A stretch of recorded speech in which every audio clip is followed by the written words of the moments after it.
তিনি হচ্ছেন ইব্রাহিম কার্ডিয়াকের একজন ডাক্তার। তো উনি গবেষণা করেন, তো উনি একটা গবেষণাপত্র প্রকাশ করেছেন, এটা হলো ইব্রাহিম কার্ডিয়াক এই যে মেডিকেল জার্নালে।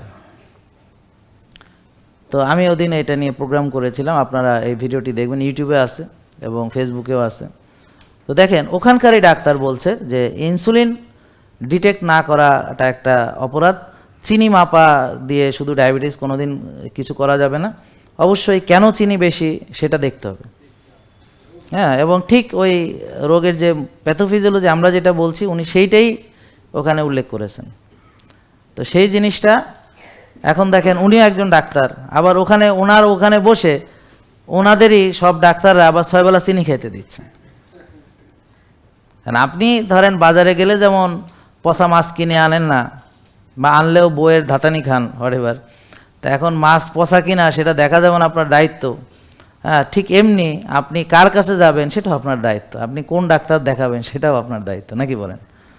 যে ডাক্তার আপনাকে চিকিৎসা করবে নাকি যে ডাক্তার আপনাকে রুগী হিসেবে পুষবে, বা যে ডাক্তার কাছে ওষুধের গুরুত্ব বেশি রুগীর চাইতে, আর কোন ডাক্তারের কাছে রুগীর গুরুত্ব বেশি ওষুধের চাইতে, তা আমাকে ডাক্তার চুজ করে নিতে হবে।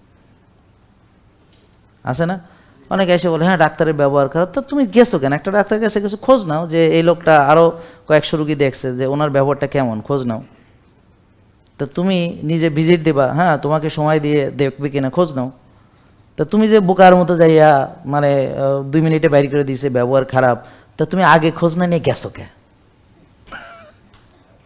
বুঝেন নাই কথা? ডাক্তার তো আর আসমান থেকে পড়ে না, ডাক্তার তো প্রতিদিনই রুগী দেখে, তাহলে তার ব্যবহার কীরকম, কতক্ষণ ধরে দেখে, এই বিষয়ে এক্সপিরিয়েন্সড আরও বহু লোক আছে না, নাকি এলাকায় হঠাৎ করে হ্যাঁ নাজিল হয়েছে? তো তার মানে তুমি খোঁজ খবর নিয়ে যাও নাই, বুঝলেন নাই? তো কিছু ডাক্তার আছে দেখবেন আপনাকে সময় নিয়ে দেখবে, কথাবার্তা বলবে, জিজ্ঞেস করবে, এবং মন ভালো হয়ে যাবে আপনার, রোগ ভালো না মনটা ভালো হয়ে যাবে, কথা বলছে শুনছে।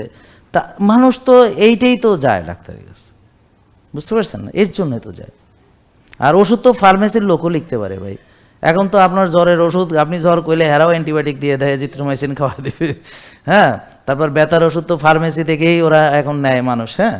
তা এখন এইখানে পার্থক্যটা কোথায়? পার্থক্য হচ্ছে একজন ডাক্তার তাকে মোটিভেট করতে পারে, একজন ডাক্তার তার লাইফস্টাইল চেঞ্জ করতে পারে, যেটা ফার্মেসির ওরা পারে না, যারা ওষুধ লেখে ওরা পারে না। তো এখন আমাদের ডাক্তারদের নেচার যদি ওই ফার্মেসির ওষুধ লেখার মতো হয়, তাহলে তো সে তার আসল যে ডাক্তারি বিদ্যা, হ্যাঁ সেটা ভুলে সে এখন খালি কম্পাউন্ডার ওষুধ লেখে। জেকে লাইফস্টাইল, ওষুধ মুক্ত সুস্থ জীবন।